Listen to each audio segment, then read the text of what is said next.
Irmão, eu sei do preconceito e a sociedade só aponta nossos defeitos. Se cometemos uma falha só podia ser os macacos. Coisa de preto, coisa de favelado, mais rico, os playboys favorecidos. Não são julgados se erram, não são punidos. Quem foi que disse que a lei é para todos? Quem não deve não teme. Eu não escondo o rosto, somos mais falhos, mais humanos que magia é consistente. Embora alguns transmitam a imagem diferente. Não vim apontar nenhum tipo de discussão, nem me promover em prol da multidão. Mas chegou a hora de saber quem é quem.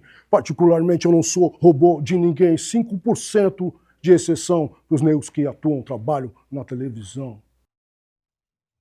Satisfação. Pode crer, irmão. Com a gente aqui. O programa hoje vai ser lindo demais. Obrigado mesmo. Da hora. Estamos aí, galera, falando de arte mais um dia lindo hoje. Uma galera do caramba, como de costume, hoje com aquela energia bacana. Então, fica com a gente que vai ser bonito.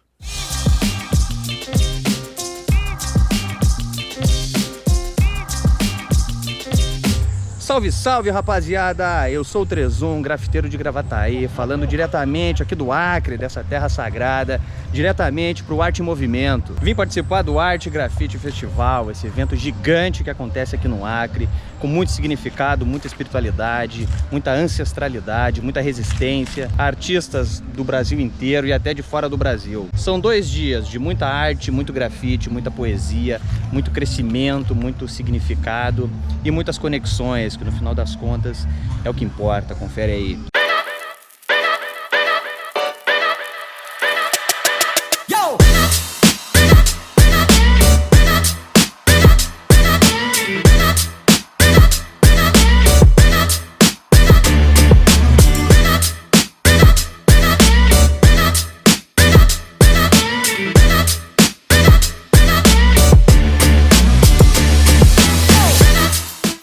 Grafiteiro de Natal, salve, salve. Fala pra nós aí como que é participar desse festival, mano. Valeu.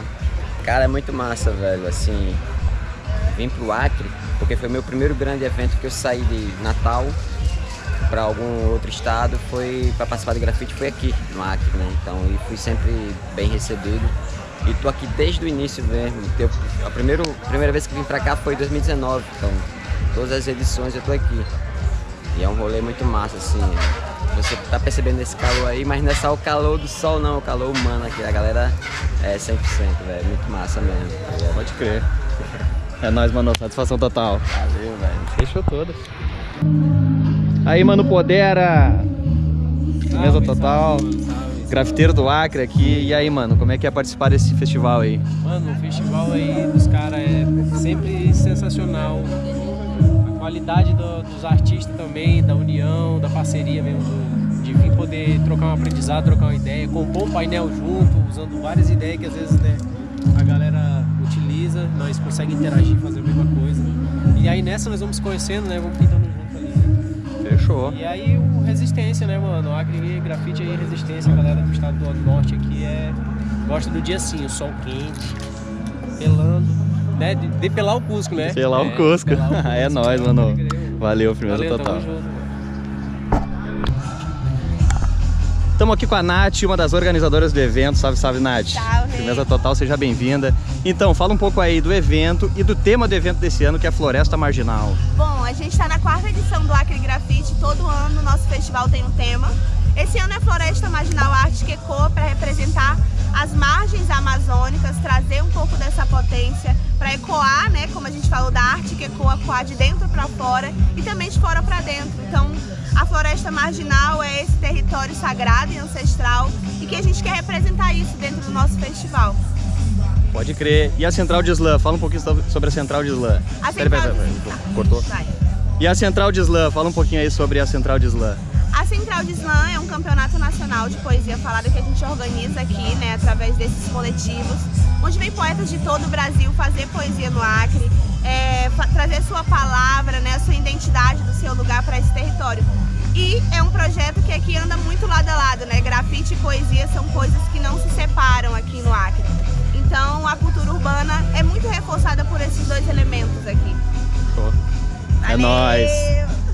Ah, agora fechou. Bora. Aí, ó. Estamos aqui com o Júnior TRZ, um dos organizadores do evento. Satisfação total, Júnior. Satisfação, mano. E aí, mano? Fala um pouquinho aí do evento e a importância desse evento, um evento tão grande assim. Estamos aí nessa resistência aí, né? A 4ª edição do Acre Graffiti, um evento aí que vem para transformar a nossa cidade, né? Trazer cultura e acesso à informação e arte para todo mundo. Então estamos nessa guerrilha aí há muito tempo tentando desenvolver e a cada ano a gente consegue trazer mais artistas, fazer maiores conexões e mostrar a importância do nosso trabalho, né, e do hip hop sendo feito organizado. Então é muita honra para nós receber todo mundo aqui e que o Acre seja visto de uma forma legal e com a cultura forte e o hip hop forte. Valeu, mano. É nóis.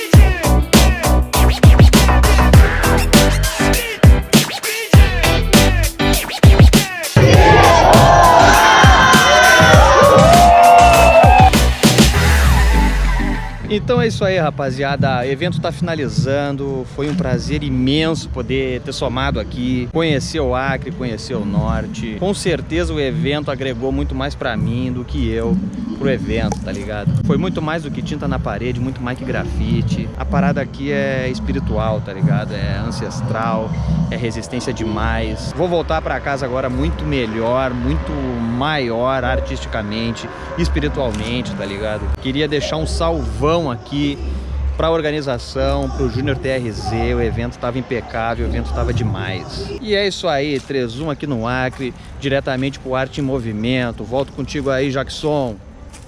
Então, galera, hoje a gente tá com um cara lindo pra caramba. Eu gosto muito do trabalho dele, pessoal de rua, mas ele já deu um passinho acima e se tornou um cara meio, enfim, não sei se a palavra intelectual é a certa de falar, mas eu queria mostrar para vocês esse rapaz. Satisfação, Santi. Cumprimento aqui. Feliz de estar contigo aqui no programa. E tem uma primeira pergunta que a gente sempre faz no programa, que é: quem é Santi na fila do pão? Irado. Em primeiro lugar, agradecer o convite, né, Jackson? Muito feliz aí também pela tua trajetória, né? Obrigado. De acompanhar esse próximo passo que tu tá dando, esse que já deu, na verdade, né? Lindo. E, cara, eu sou o Santiago, nascido e criado lá na Restinga, assim como tu, né? Então, tu é um espelho pra mim, né? Ah, obrigado. Então, felizão de estar aí no programa.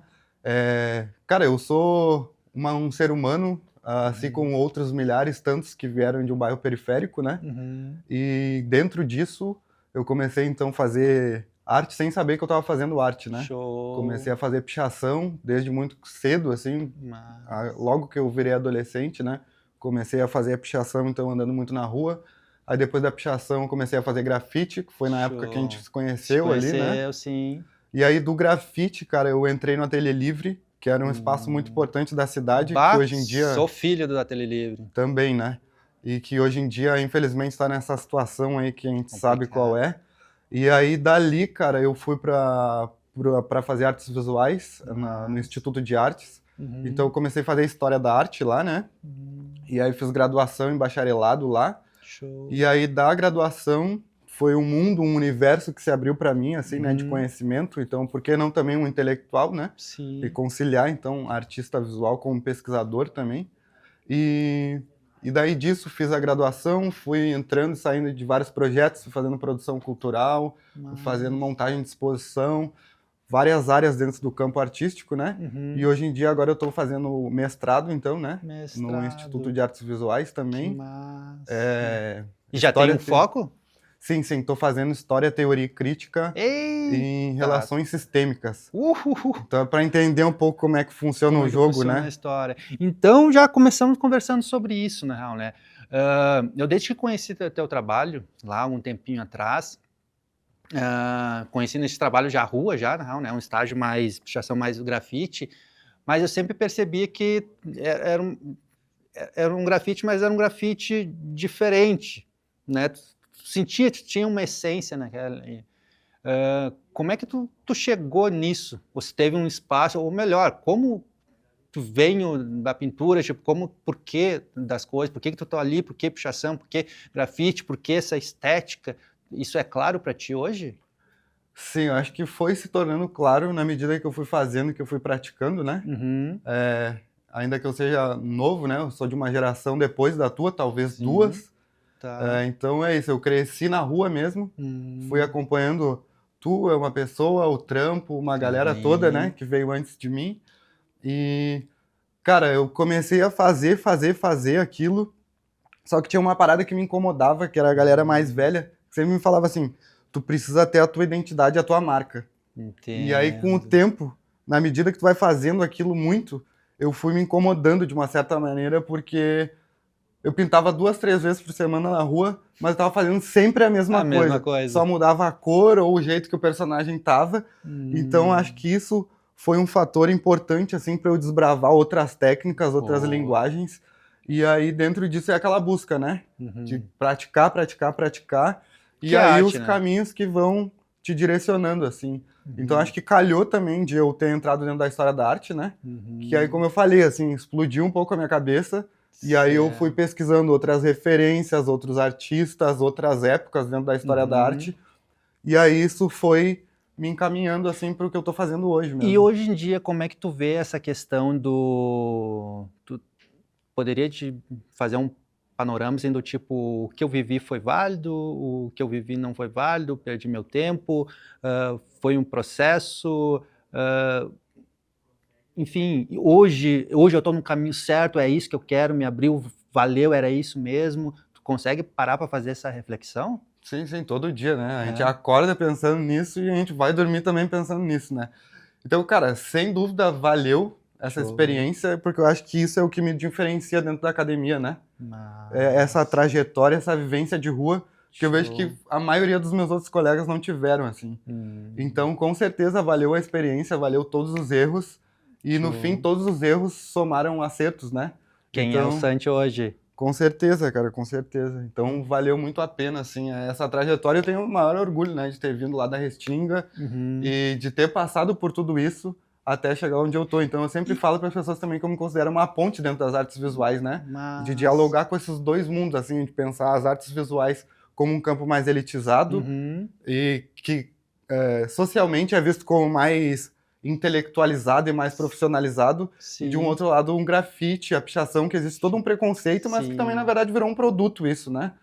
Então eu me entendo muito como essa ponte, assim, de comunicar entre esses dois mundos, de levar a informação de um lugar para outro e assim vice-versa, né? Que é uma coisa que, para quem não conhece o trabalho do Santiago, dá uma catada lá, vale muito a pena, assim, eu sempre gostei. Tem uma tela tua especial que é a da Restinga, aquela bandeira. Eu ainda quero ela, vai parar lá em casa de algum jeito, não, né? Mas é muito... quem te acompanha, né, de lá e quem vem agora viu que tem uma diferença, é a mesma coisa, mas é diferente, né? Conseguiu chegar num estágio onde tu consegue resumir muito, tu faz muito pouco, mas ao mesmo tempo tu informa muito. E teve uma pesquisa que agora eu até sinto que tá mudando para uma outra coisa, mas eu me lembro de um momento teu de pesquisa onde tu tinha muito essa questão de usar ícones para refletir, falar, dizer algumas coisas e tal, e tinha um discurso muito, às vezes, amplo e tal, porque falava muito, dependendo de quem lê. Como é que tu chegou nesse papel e o que tu queria, de fato, dizer com isso? Tu conseguia dizer para a galera, quem nunca viu esse trabalho teu? Esse foi, eu acho que o grande desafio, porque quando eu estava fazendo essa transição do grafite para as artes visuais, eu lembro direitinho, assim, que eu fiquei 2 anos, cara, batendo na parede, assim, eu não sabia muito bem o que eu ia fazer depois dali. Então, foi um processo de meditação mesmo, assim, de parar um pouco, de olhar para dentro de mim e olhar para o meu entorno, assim. Então, ao observar esse entorno, acho que tudo que a visão foi se ampliando, assim, né? O entendimento foi chegando. Porque daí é isso, assim, né, cara? A gente que vem da periferia, lá do bairro Restinga, por exemplo, que é o lugar de onde que eu posso falar, assim, né? É isso, as marcas, elas são muito presentes dentro da cultura do funk, do hip hop, né? Então foi isso, assim, foi o clique, assim, ó, eu acho que eu posso ir por aqui.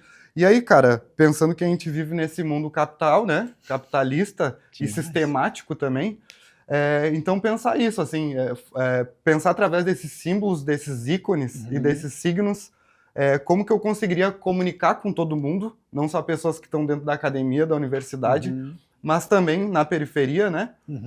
E aí eu acho que é isso, assim, então esses símbolos, esses signos, esses ícones, eles foram me levando para uma riqueza de narrativa mesmo. Entendi. De eu poder conseguir falar sobre arte, mas sobre cultura, sobre economia, sobre política, sobre cultura. E tu enfim. consegue fazer uma avaliação hoje em dia sobre isso, se de fato, não necessariamente se funcionou ou não, mas se eu me fiz entender o que eu queria dizer.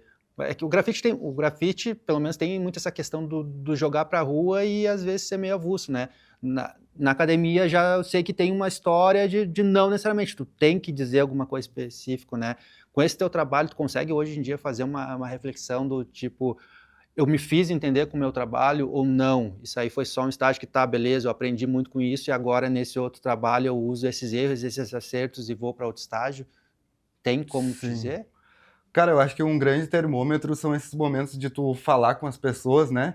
E o próprio momento da exposição, né? Show. Que é o momento que a gente acha que é aquele grande momento de tu acertar, mas que também é o momento de errar, por que não, né? Porque a gente está se expondo, né? O próprio nome já diz, exposição, né? Então, eu acho que esses momentos, assim, de troca com outros artistas, com outras pessoas que não são artistas também. E é isso, assim, eu tenho falado muito com turmas dentro da própria universidade, fazendo palestras, outras coisas assim, né? Quando sou convidado. Então, eu acredito que sim, cara. Eu acho que eu me faço entender porque o trabalho, ele atinge uma amplitude maior, né? Que ela não fala somente do nicho artístico, né? Então, ele pega esses outros pontos todos sociais, né? Sociais. E me diz uma coisa, não mudando da água pro vinho, mas mudando um pouco o foco da coisa, o grafite em si tem muito essa questão de eu sou rua e tô na rua e faço porque tem que fazer e tudo. Quando a gente entra na academia, eu sei que tem um pouquinho dessa questão às vezes que a palavra engessar eu acho que não é correto, na verdade, né? Mas acaba meio que moldando dentro de uma teoria, de uma estética, isso, na real, né? Como é que o Santi, que era a rua, que aquele picho, aquela comunidade, entra numa academia onde tem essa questão, como é que o teu trabalho, num primeiro momento, do primeiro momento para o de hoje, se saiu disso? Como é que tu lidou com isso para chegar no teu trabalho, de fato? Sim, eu acho que são duas vias, assim, um pouco essa intelectual como pesquisador e também como artista, né? Isso. Porque eu lembro de entrar, então, na universidade, eu terminei a escola com o NEJA, né? Que tu ia lá, fazia a prova, e aí coincidiu, assim, de eu entrar, porque era pra ser mesmo, né? Sim. Então, assim, eu cheguei lá, meus colegas tinham já viajado pra Europa, eles tinham visto todas as pinturas ao vivo que a gente via nos slides, né? E eu cheguei lá super cru, assim. Então, foi um lance de baixar a cabeça, estudar e, de certa maneira, recuperar esse tempo. A gente sabe que não é perdido, mas para essa visão sistêmica e sistemática era um tempo perdido, né? Porque tu chega lá cru, assim. Então, eu acho que é isso, assim, hoje em dia, eu acho que, por um lado, eu cheguei com esse estereótipo, que foi bom, mas que foi ruim. Por um lado ruim, que foi isso que eu falei, de, tipo, chegar lá cru, mas por outro isso, assim, o cara que veio da rua, o cara que faz grafite, o pichador, o contraventor, então isso é bonito dentro das artes visuais, né? Traz um olhar para ti. Exato. E esse olhar não traz certa, não digo responsabilidade ou uma ansiedade ou, enfim, tipo, tem que ser isso? Nunca sentiu isso lá dentro? Como é que tá? Cara, traz responsabilidade, traz tudo isso que tu falou, mas é isso, eu acho que o importante, assim, antes de ser um artista visual, eu sou uma pessoa, né? Show. Então, eu sou a mesma pessoa de antes, só que com um conhecimento ampliado, né? Entendi. Então, a minha essência, ela é a mesma, eu acho que isso eu tento passar no trabalho também, ainda que ele esteja bem visualmente distante da pichação e do grafite em si, cara, tá ali, tudo tá ali, assim. Entendi. E sempre que eu posso, eu continuo a voltar pra rua pra fazer uma obra pública, um mural, alguma coisa assim, né? Entendi. E é isso, e dentro da universidade também um outro ponto que é isso, né? Até hoje, ainda que a pessoa vá olhar meu trabalho e esteja totalmente diferente, pelo menos visualmente, os professores têm vários que ainda me consideram como um grafiteiro, por exemplo. Eu mesmo não me considero um grafiteiro, porque é isso, né? O grafite ele vai muito além de tu pegar um spray, uma tinta e colocar na parede, né? Sabe que tem uma frase de um espetáculo meu que é o Suspiro, que eu entro em cena falando, eu sou b-boy e danço break. Eu danço break e sou b-boy. Que é uma das falas que está no programa, num desses nossos programas, a gente conversou com o W, que foi muito bacana, que a gente fala que tipo, a cultura hip-hop tem muito essa questão, tem o movimento e tem a cultura, sabe? E a gente vive essa história, a gente vive essa cena, na verdade. Usar spray não necessariamente é ser grafiteiro. Tu pode fazer uma pintura ali e não ser grafiteiro, na real, né? Tipo, é muita coisa muito diferente. Às vezes a galera não entende essa essência, na verdade, né? Tu pode deixar de pintar a vida inteira na rua e ainda continuar sendo grafiteiro, na real, né? E eu vejo que às vezes a galera não entende disso, na real, né? Principalmente quando você fala ali, tipo, eu vim da ser cru e acabei pegando outros e a galera não tinha essa vivência, né? Essa vivência, tu acredita que fez muita diferença pro artista que tu é hoje e em comparação a esse artista mais acadêmico que muito a gente se vê aí? Cara, eu entendo que sim, assim, pelo menos pra mim a vivência, isso faz toda a diferença. Claro que a gente não pode estar sempre se comparando com os outros, né? Cada pessoa é uma pessoa, mas é aquilo que eu sempre falo, de novo, né? Antes de ser um artista, eu sou uma pessoa e eu acredito que quem tem essa vivência na rua, quem viu muita coisa, de certa maneira é uma pessoa mais forte. E aí dentro da academia existe um discurso e um ego muito inflado, né? Então às vezes o trabalho em si, ele não se sustenta. E aí tu precisa falar muito, tu precisa vender muito o trabalho. E a gente sabe, né, que o trabalho é que fala, né? É que fala. É o trabalho, tu não precisa estar falando um monte de coisa. Tá lá na rua. Legal se tu sabe, se tu tem coisas a acrescentar, mas assim, tem que olhar pro trabalho, se identificar, sentir alguma coisa, gostar ou não gostar, daí também é questão de gosto, né? Cada um tem o seu. Entendo. E essa nova etapa, vamos assim dizer, etapa da tua vida, que é o mestrado. Onde surgiu essa necessidade de passar, porque, enfim, a gente sabe, na verdade, né, que é um estágio que exige muito tempo, muita dedicação, na verdade, né? Por que surgiu essa necessidade? Como você está saindo agora e se tem o objetivo de eu fiz isso porque eu quero chegar lá? Sim, é isso, né? Dedicação, como tu falou, dedicação de tempo é muita leitura, muita escrita, né? E aí pensar que eu sou um cara que larguei a escola em certo momento da vida e tive que correr atrás para voltar, acho que é isso, assim, é essa busca interna de ser um ser humano melhor, de saber mais coisas, chegar em outros lugares. Mas é isso, assim, cara. É entender as regras do jogo. E jogar. E jogar o jogo. Que daí já vem uma outra pergunta minha, que é essa questão que eu sempre bato no programa aqui, que é falando de arte, né? Então eu instigo sempre o pessoal a falar, incomodar, com perguntas até meio aleatórias às vezes, para a pessoa entender e refletir, e o público, de certa forma, entender o escutar do artista, essa história do tipo, a gente faz alguma coisa que a gente gosta, né? A gente viveu isso e quer jogar pra rua, tem essa necessidade de jogar pra rua e tal, e isso é enfim, é o meu trampo, mas chega uma hora que isso é trabalho. E se é trabalho, tem remuneração. E se tem remuneração e é trabalho, tem que ter um produto. Como é que hoje em dia você vê isso com aquele artista que era urbano, que era grafite, que era pichador, veio para academia, hoje está no mestrado, e como é que tu tá jogando com isso? Você já está vivendo de fato a tua arte, ou não, a arte ainda acaba sendo um outro, enfim, dá uma jogada nisso aí. Sim. Cara, hoje, graças a Deus, eu vivo disso, assim, de arte, né? Show. Dentro do fazer artístico, eu tenho vários modos de operar, né? Então, como eu iniciei ali falando, eu sou artista visual, mas também sou pesquisador, mas também já fiz bastante produção cultural, já montei muita exposição. Agora, na última Bienal, eu executei trabalhos para outros artistas que mandaram o projeto, né? Para a própria Bienal, e eu realizei eles. Entendi. Então é isso, eu vivo dentro disso, mas operando em diversas áreas e sempre tentando conectar com o meu próprio trabalho artístico. Que é a questão é a segunda pergunta, né? Tipo, tem essas conexões e tal, tem esses ramos que a arte possibilita, principalmente a graduação e o mestrado, mas e o teu trabalho autoral, esse é o Santi, sabe? E isso aí já está funcionando como financiamento pessoal? Sim, com certeza. Trabalho com galeria hoje em dia, né? Legal. Não de uma forma... Eu não sou representado por uma galeria, mas eu tenho uma estreita relação com uma galeria que é tradicional aqui em Porto Alegre, que está há 40 anos no mercado já, né? E, enfim, fazendo projetos, né, Jackson? Entendi. Fazendo projetos e sempre aí na busca. E é aquilo, né, cara? Desde sempre a gente não sabia, mas a gente já era trabalho. Só que dentro disso... tu vai se profissionalizando e tu vai entendendo como tu te colocar, né? E saber quais são as concessões que tu pode fazer e quais são as que tu não pode... Porque é o game, né? Exatamente. A opção de entrar ou não entrar no game. Santi, se a gente pudesse... É a frase que eu sempre falo, na verdade, a gente ia longe e isso aqui virava um podcast, né? Está meio que chegando na finaleira da nossa fala. E tem a última pergunta, a primeira e a segunda é sempre meio que igual para quase todos os entrevistados aqui.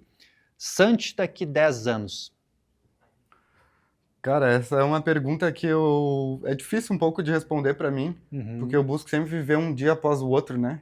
E de dar valor sempre pro dia presente, assim, né? E agradecer o que a gente tem, porque eu acho que quanto mais tu agradece, mais as coisas vão funcionando, mais as coisas vão vindo. Mas eu espero, sinceramente, cara, daqui a 10 anos, assim, ser um cara saudável, continuar fazendo o que eu já faço. Com certeza isso vai acontecer, né? Porque eu tô determinado dentro da minha trajetória e eu sei que ela tá recém no começo ainda, né? Mas é isso, espero poder chegar em mais pessoas, comunicar de uma maneira mais precisa, mais direta, né?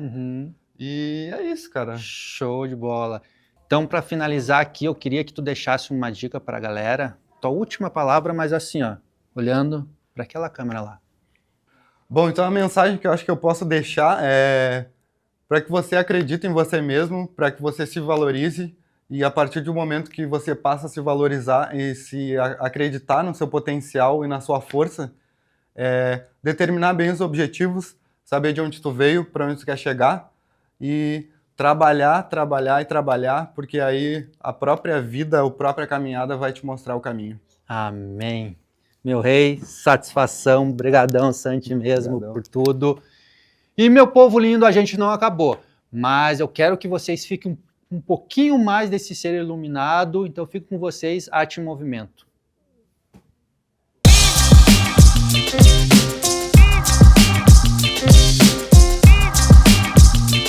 Santiago, tenho 30 anos, sou artista visual e pesquisador, formado em História da Arte pela URGS. Atualmente estou desenvolvendo mestrado na linha de Relações Sistêmicas em História, Teoria e Crítica, também pela URGS. Minha pesquisa, então, ela se baseia entre a imagem e a escrita, né? A palavra e a figura.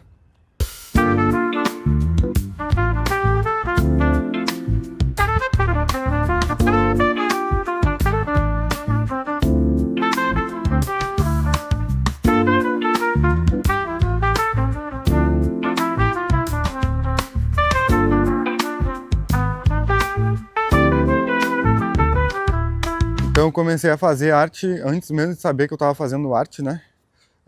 Eu sou nascido e criado na Vila Restinga, extremo sul de Porto Alegre. Então a minha formação como cidadão, ela se deu nas ruas desse bairro aí, que é um bairro de origem bastante humilde.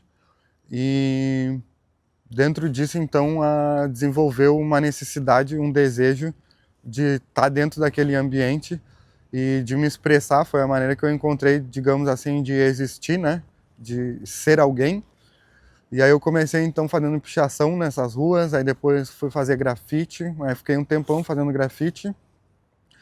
E aí depois do grafite que eu fui entender então o que era a pintura, né? E aí a partir da pintura eu fui me entendendo mesmo como artista.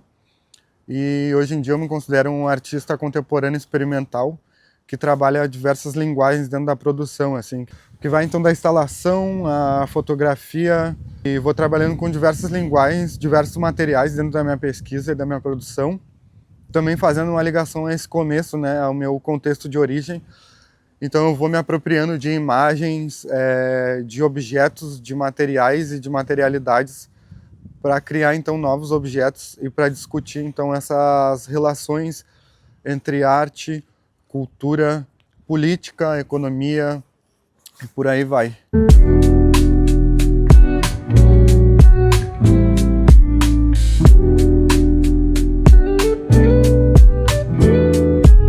Então esse trabalho aqui que a gente está vendo atrás de mim, ele é resultado de uma residência artística que eu fiz aqui no Instituto Cultural da Remanso. Esse é um trabalho que tem financiamento público via edital Aldir Blanc. Então dentro desse projeto a Remanso convidou 4 artistas para ser residentes aqui desse espaço. E aí a contraproposta dessa residência é que cada artista deixaria uma obra para o acervo da Remanso nesse espaço de convivência, né?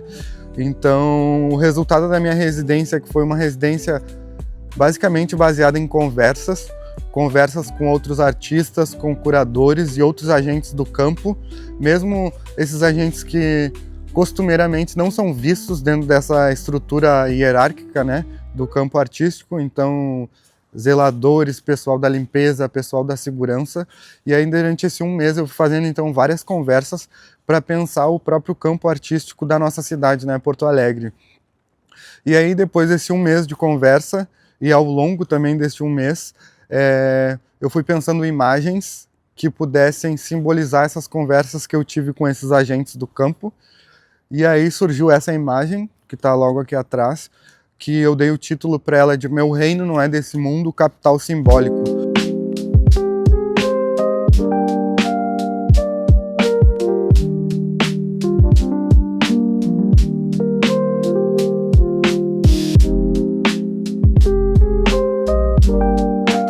Bom, então esse vídeo é intitulado Encantos Cantamos.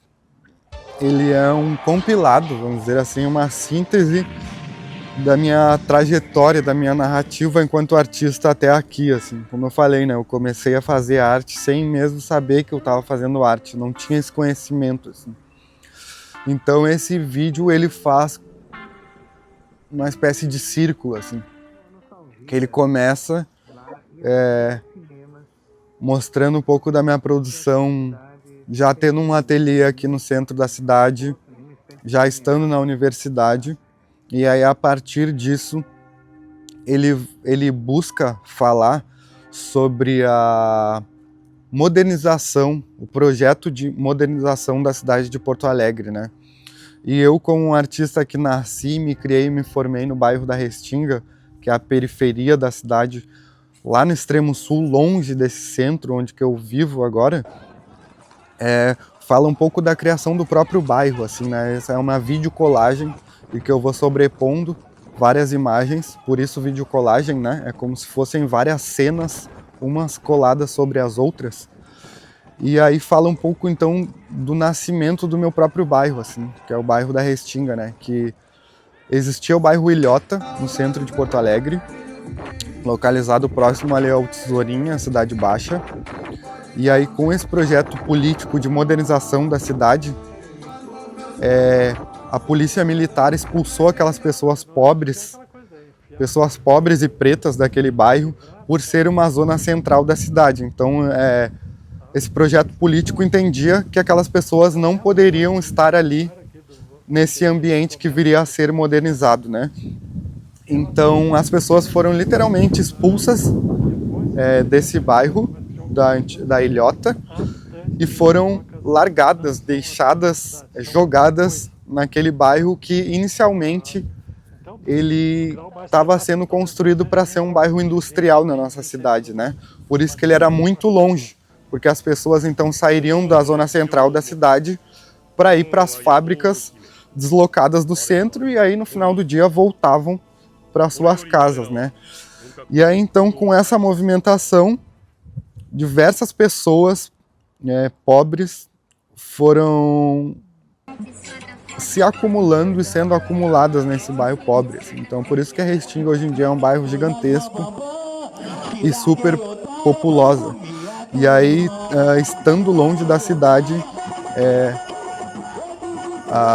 os políticos e as pessoas, os empresários, vamos dizer assim, eles não precisariam ter uma atenção mais apurada, mais acurada com essas pessoas. Então essas imagens, elas começam lá no centro, com o meu trabalho estando lá no centro da cidade, e elas voltam, elas fazem um sobrevoo sobre o desenvolvimento dessa cidade, né? Então são várias imagens que falam, de novo, desse imbricamento assim, com arte, com política, com aspecto social, econômico, para discutir, né, o que é essa modernização desse bairro, mas vista pelo lado dos oprimidos, vamos dizer assim, né? Então é isso, ela faz esse círculo, assim, ela sai do centro, vai para Restinga e volta para o centro, né? Mais ou menos é essa a narrativa. Restinga em tempo de guerra, só tem homem bom e pipoco na rua. Polícia passando pra cima e pra baixo, procurando os bichos na fuga. Não tem hora certa pra bala cantar nos primeira, na nova ou na velha. Disputa de boca nas vendas de droga pra ter o comando da vila.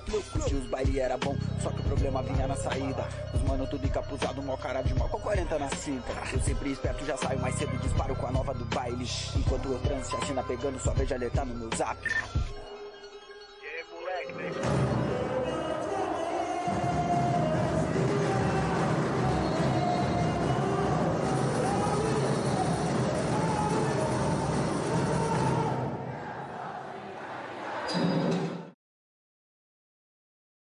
A arte e o campo das artes, né, ele é considerado socialmente como um fazer, historicamente, né, como um fazer mais elitizado, assim.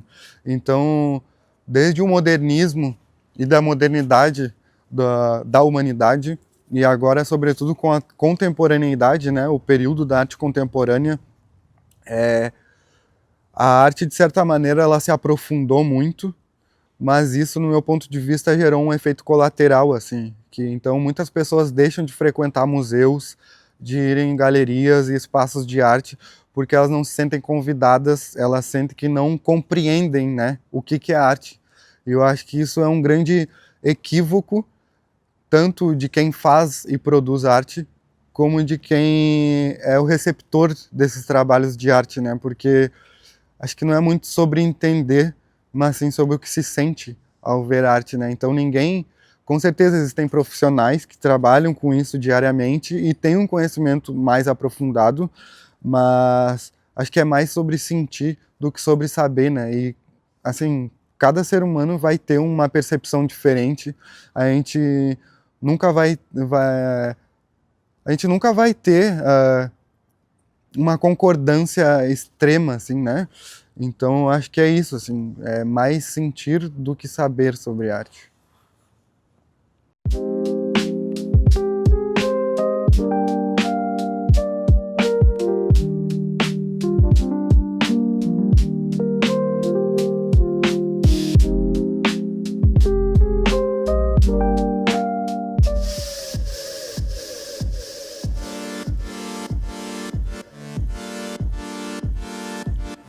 Senhoras e senhores, pra quem não me conhece, eu sou o rapper Du e esse é o Rap de Resgate.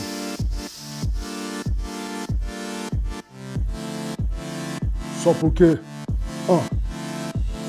Senhor, Senhor, Senhor, meu Senhor, eu pertenço a Deus, eu sou sua imagem e semelhança. Pertenço a Deus e nele depositei minha confiança. Sem emoção, não fé genuína e verdadeira, não aquela que traz um homem fim de carreira. Senhor, fiz minha carne gemer, fiz a tua vontade, superei os meus medos, resgatei minha coragem, desfiz meus sonhos, abalei quem me rodeava, pra te agradar e desapontar quem me agradava. Eu era a prova de um sonho de 12 anos nas estandes, nas lojas, primeiro disco do Humanos, reverenciado e agradado, mas com a vida destruída, nos palcos da vida, amargando a vida, só pra te agradar, fiz do meu coração seu Moriá, desagradei a todos só pra te agradar, inimigo do mundo, só pra te agradar, me desfiz do pecado, só pra te agradar, Corações se quebraram, castelos desabaram, meus inimigos zombaram e não acreditaram. Eu fiz dentro de mim uma nova esperança, pra perto do Senhor renascer feito criança.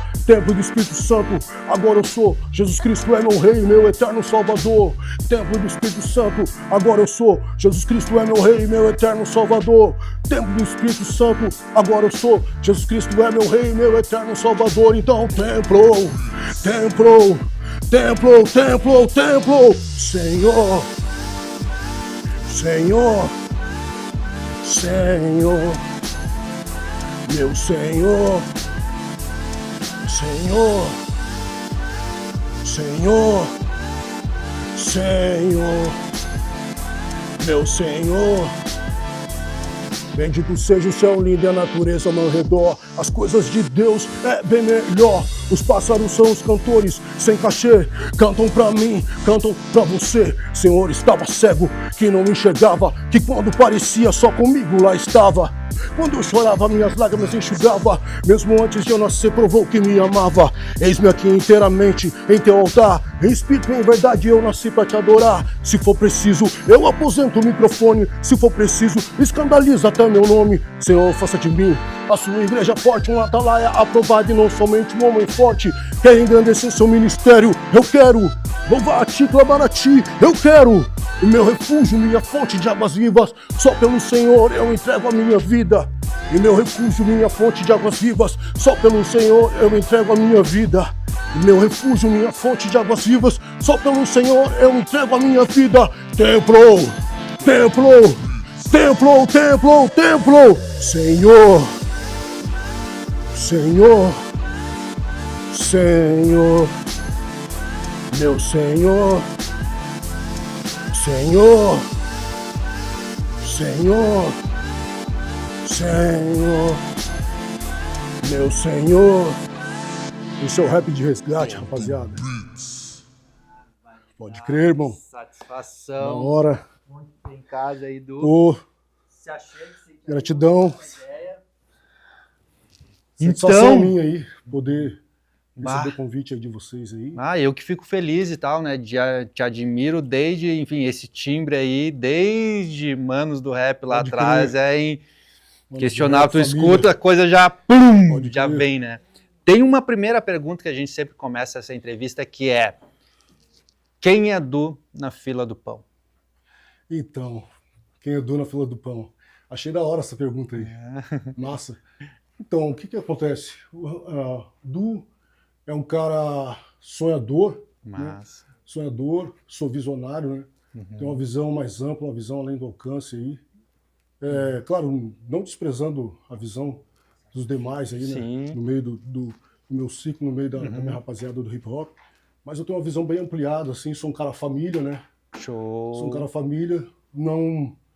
Agora, eu cantei a música, só que assim, tipo assim, eu tenho um senso dentro de mim de gratidão por Massa. tudo que Deus tem feito pela minha vida, né? Feito pela minha família e tal. Legal. Tem muitas coisas que eu tenho, mas tipo assim, não levanto nenhuma bandeira de religião, Saquei. entendeu? Porque eu acredito que Deus, ele não é uma religião. Deus é supremo, ele tá É mais além, acima né? de tudo, né? Acima. E o Du é esse cara aí, sonhador, empreendedor, né? Massa.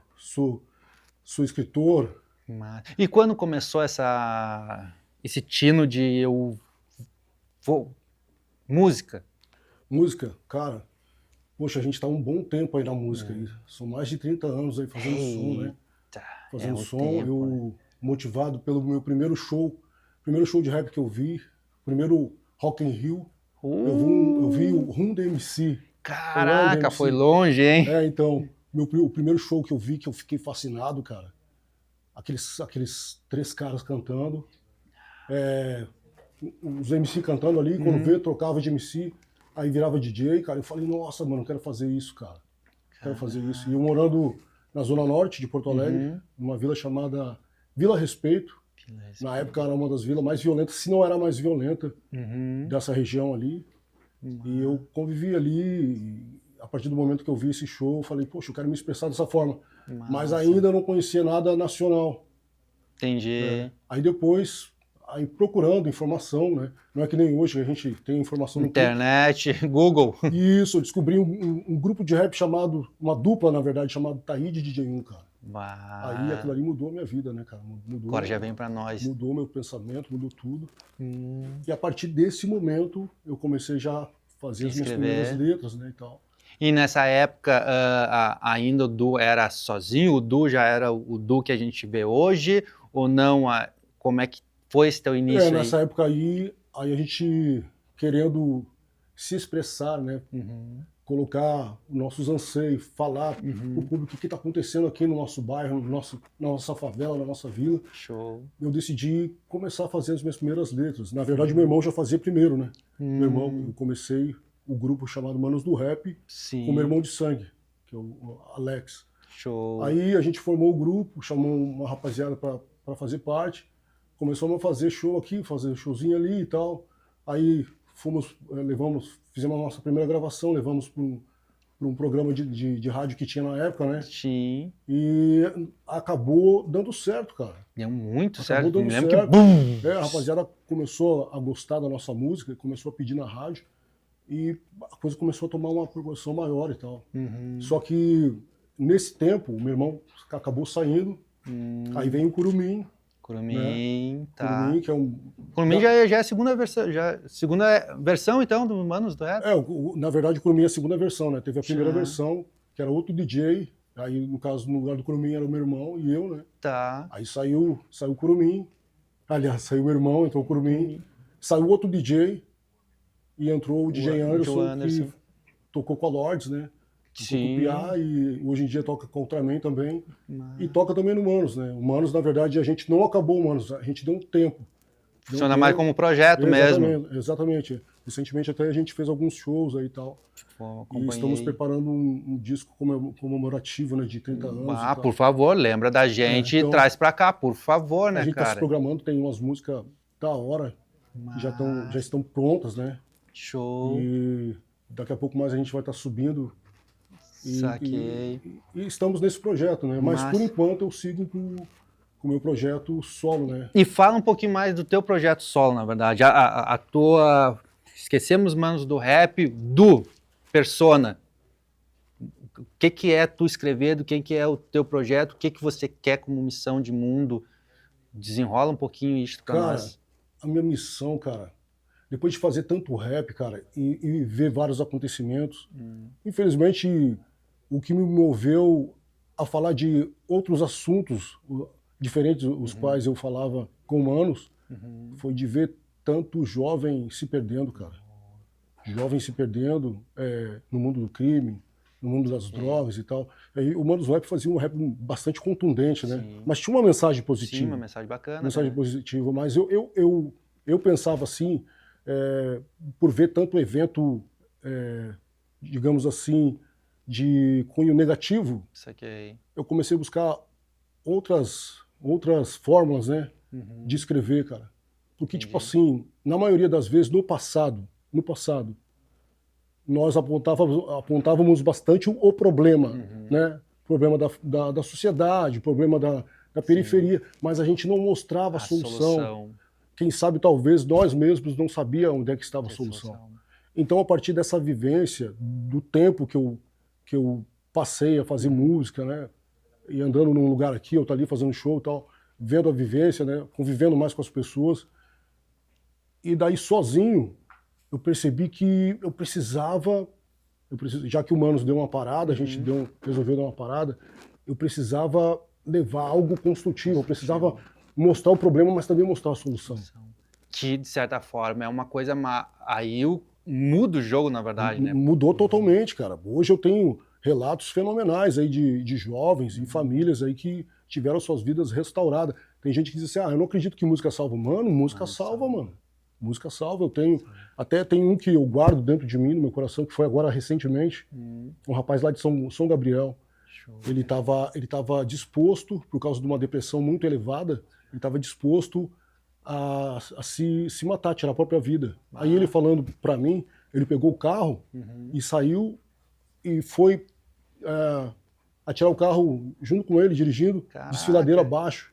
Aí ele tá chegando perto. Aí ele falou quando veio, entrou uma música minha, do meu trabalho solo, né? Doideira. Entrou uma música minha e ele já foi no freio, parou, e ali ele começou a chorar muito, ele me relatando. Começou a chorar muito e tal, e daí ele pegou e voltou pra casa. Nisso aí ele me liga. Ele falou, Edu, cara, eu não sei o que tá fazendo agora, mas é o seguinte, mano, eu não sei o que tá passando, mas eu quero te dizer assim, mano, agora há pouco, saí desesperado, meu, tô doente, meu, com depressão, eu ia me matar, tirar minha própria vida, entrou uma música sua, e, pô, cara, eu decidi não fazer, e tem outro pensamento, cara, eu quero dizer pra ti não parar, mano. E era um tempo que eu tava pensando em parar. Na verdade, tu ajudou ele e ele te me ajudou. Exatamente, cara. É Eu tava pensando em parar porque não é fácil, cara. Sim. É tipo assim, o nosso estado é aberto pros outros estados vir fazer show, mas o nosso estado ele não cuida muito dos seus artistas, não dá o valor que os seus artistas precisam ter. Então acaba, e para fazer música, cara, a música não é muito barata para fazer, entendeu? E aí assim, eu tenho família, né, cara, tenho filhos e tal. E eu pensei, puxa, cara, eu vou parar. Eu acho que a minha cota já encerrou. Aí a partir desse momento veio essa fala desse menino aí, e juntamente com essa fala desse menino veio outras, mais ou menos nesse cunho aí, mais ou menos nessa pegada, assim, né? De vidas transformadas, cara. E eu falei, puxa, cara, eu lutei tanto por isso e agora eu tô conseguindo, pô, não posso parar, né, mano? Aí, entrando pro mundo mais novo, digamos assim, né? Porque hoje nós temos os derivados, né? Nós temos ali os subgêneros. Nós temos o trap e temos hoje o drill. E tem outros, né? Mas eu vou ficar nesses dois aqui. E agora, recentemente, eu fiz um projeto, estou para lançar um projeto chamado Gamaliel, onde eu levo um outro nome. Qual que é a ideia? A ideia é vir... Na verdade, Cara, aconteceu uma coisa muito louca lá, porque, tipo assim, eu tava 2 para 3 anos no Spotify, eu estava invisível, como um fantasma lá. Ninguém ouvia minha música. E, cara, e depois deu um boom. Nós estamos ali agora, já chegando em mais de chegando a 1 milhão de plays nas músicas. E as músicas começaram... No orgânico, isso já é uma... As músicas começaram a crescer absurdamente, cara, nesse projeto Gamaliel. Então agora eu decidi fazer um EP com 7 músicas, volume 1, e em 2026, se assim Deus me permitir, eu quero fazer vou lançar o volume 2, né? E é isso, cara, e eu tô muito feliz por esse projeto, que é um projeto que também traz músicas novas, né? Um gênero novo, e vem com as ideias novas também. Boa, eu acredito que só voltando um pouquinho lá nos Manos e depois você já volta para esse segundo projeto. Certo. Como é que era essa questão do parar? Porque eu sei que quando a gente trabalha individualmente, a gente tem um processo de criação que é seu, na verdade. Mas quando a gente trabalha num coletivo, num grupo, as coisas acredito que mudam um pouquinho, na real, né? Isso.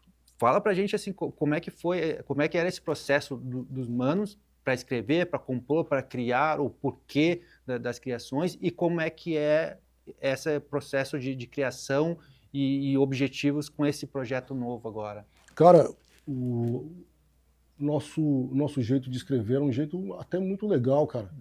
Só que, tipo assim, a parte de inspiração, elas não eram muito boas, né, cara? A gente, eu morava, o Curumim morava num bairro mais abaixo do meu, e eu morava lá no miolo mesmo, a violência, de maneira que, tipo assim... Só via isso? Era só isso, cara. Então não tinha outras coisas para falar na música, né?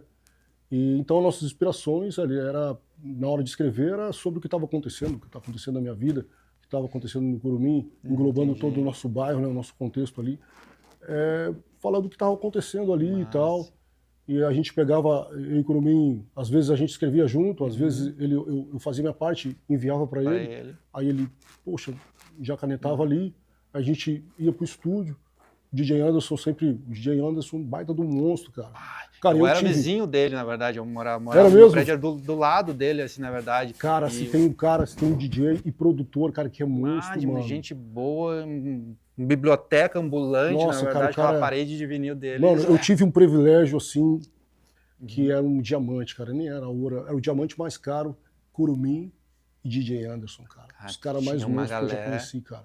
Que tu tinha de ruim de vida, tinha Puxa, mano. de relíquia do teu Então, lado cara, ali, né? E a gente conseguiu formatar ali o Manos do Rap, cara, fica muito, sei lá, parece que eu tô me engrandecendo, mas, cara, o Manos do Rap era um grupo sensacional, cara. É demais. Eu Sensacional. da Zona Sul, nessa época eu morava na Restinga, né? A gente escutava, quando chegou lá, eu falei, tipo, caraca, assim, tipo, era muito peso, letra, timbre, era tudo muito redondinho, na Pô, verdade, cara, Manos né? do Rap Demais. na época me levou ao meu ídolo, cara. Uma música chamada Terceira do B na época, depois a gente deu uma formatada nela, ela se transformou em Presídio Central, cara. Um dia eu recebi um telefonema de um produtor que tinha trazido o Racionais pra tocar aqui. Aí o cara me ligou, ô, mano, quem tá falando? É o Du. Ele falou, mano, seguinte, eu preciso de ti agora. Tal, qual é que é, mano? Mano, o Brau quer te conhecer, pá. Caraca. E eu era fãzão do Brau, né? Mas como assim, mano? Que o Brau vai me conhecer? Pra quê, cara? Falou, mano, o cara ouviu aquela música Terceira do B, o cara pirou, meu. O cara quer te conhecer de qualquer jeito. Nossa. Aí ele me deu o endereço. Esse é o... Cara, o hip hop tem muito essas brincadeiras, né? E esse projeto novo teu, meu rei? Senão a gente vai longe aqui Aí, mano, contando história, então, aí saindo de tudo isso aí, cara, daí, bem como eu tava te falando, aí já tinha meu projeto Reperdu, né? Tá. O qual já tava fazendo alguns shows. Inclusive, graças a Deus, a gente conseguiu furar a bolha, sair do eixo Rio Grande do Sul. Como eu tava te falando nos bastidores aqui, a gente foi fazer show em Brasília. Aí temos uma música que estourou lá. A primeira vez tinha 2.000 pessoas. A segunda vez que eu voltei tinha quase 20 mil pessoas. Era tipo um estádio, assim. Aquilo ali me impactou, cara. Quando eu comecei a cantar a primeira música, o pessoal começou a cantar e eu quase caí do palco porque eu me assustei, cara. Falei, puxa, cara. Imagina. E foi muito legal, cara, isso daí. Aí acabou isso respingando em Goiânia. Aí acabei fazendo alguns shows em Goiânia também. Aí em São Paulo. A gente conseguiu quebrar essa bolha. Aí agora chega a internet, chega o trap, chega o drill. Só que assim, a época que eu estava ouvindo o trap e o drill, eles não eram estourados no Brasil. E eu não sabia como que eu ia fazer isso, cara. Como que eu vou fazer isso? E hoje em dia, como é que tu tá lidando hoje com esses teus projetos, assim, como é que tá... Que já entra até eu quero te escutar cantando um pouquinho mais, né? Eu não quero, se deixar a gente vai longe aqui, né? Mas não quero me distrair muito, né?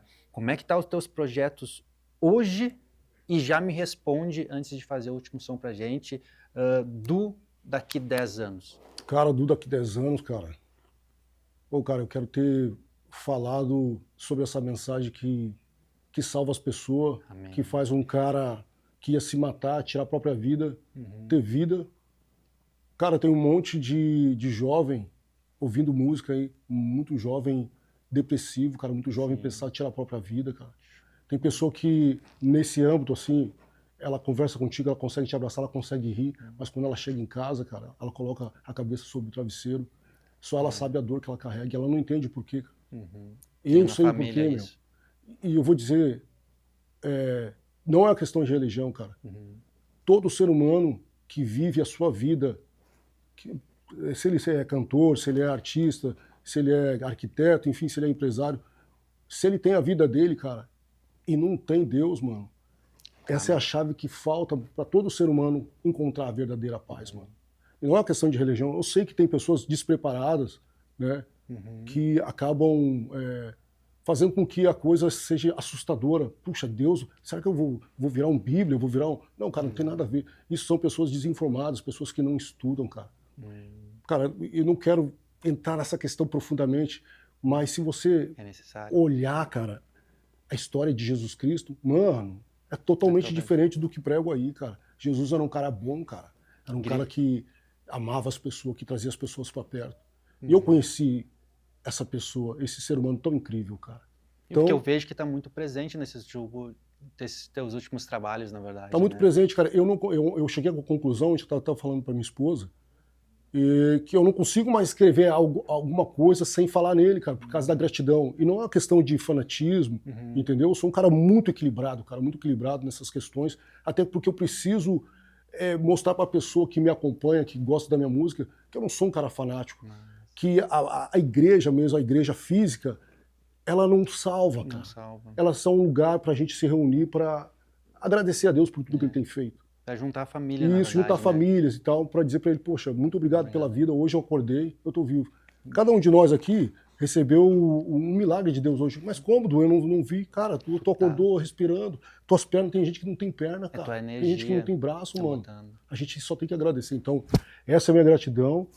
E daqui 10 anos, cara, eu quero ter uma legião de pessoas que possam dizer assim, poxa, cara, eu ouvi a música do Du, ouvi o projeto Gamaliel, e isso mudou a minha vida, cara. Amém. Isso mudou Vai dar a história certo. da minha vida, cara. Meu É rei, isso, mano. queria te agradecer de coração mesmo, porque, enfim, gosto de você desde lá atrás, tem uma galera muito bacana, esse projeto novo tá muito lindo, eu particularmente gostei bastante, Obrigado, espero cara. que venha mais 10, 20, 30 anos Certo. ainda, enquanto a gente tiver as articulações aqui e as vozes para enfim, jogar para todo mundo, né? Certo. Eu quero terminar com um som teu.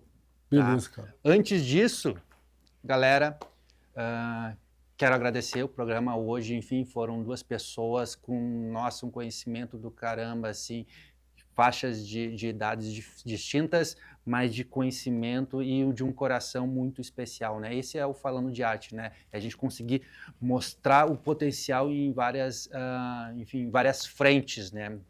Satisfação estar com vocês e Du, mais uma vez, brigadão, satisfação mesmo. Minha. A casa é tua, se diverte, se despede da galera e vamos embora, é contigo agora. Então, eu quero agradecer aí pela oportunidade.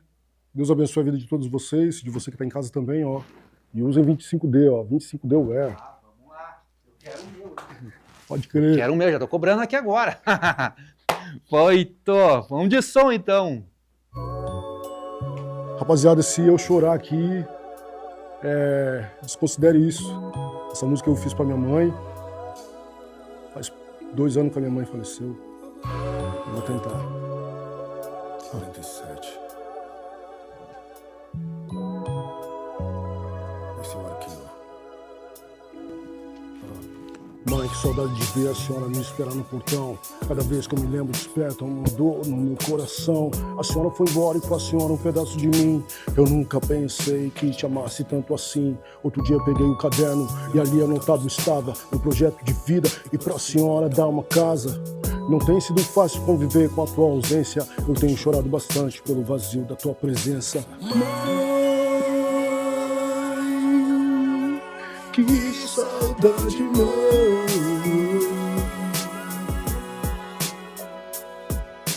Mãe, que saudade, mãe.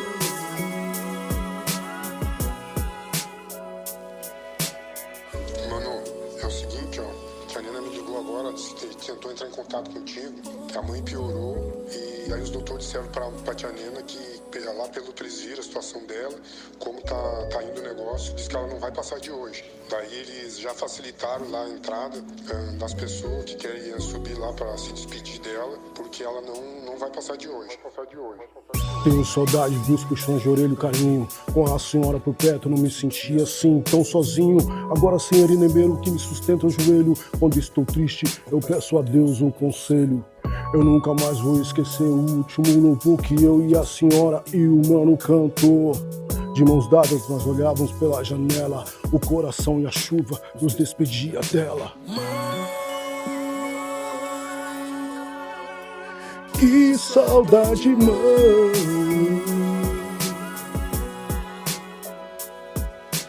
Mãe, que saudade, mãe.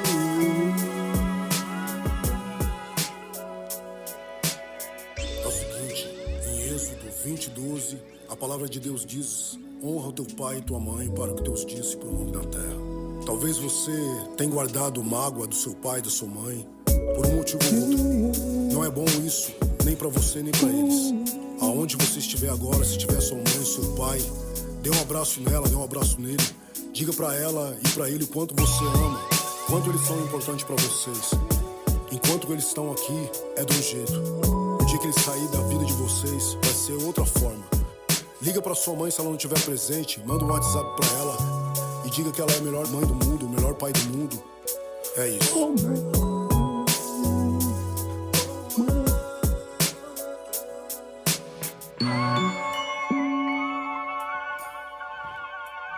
Que saudade, mãe.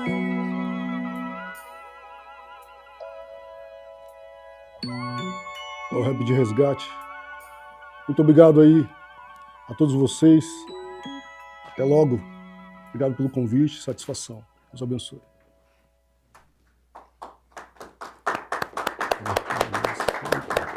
Valeu.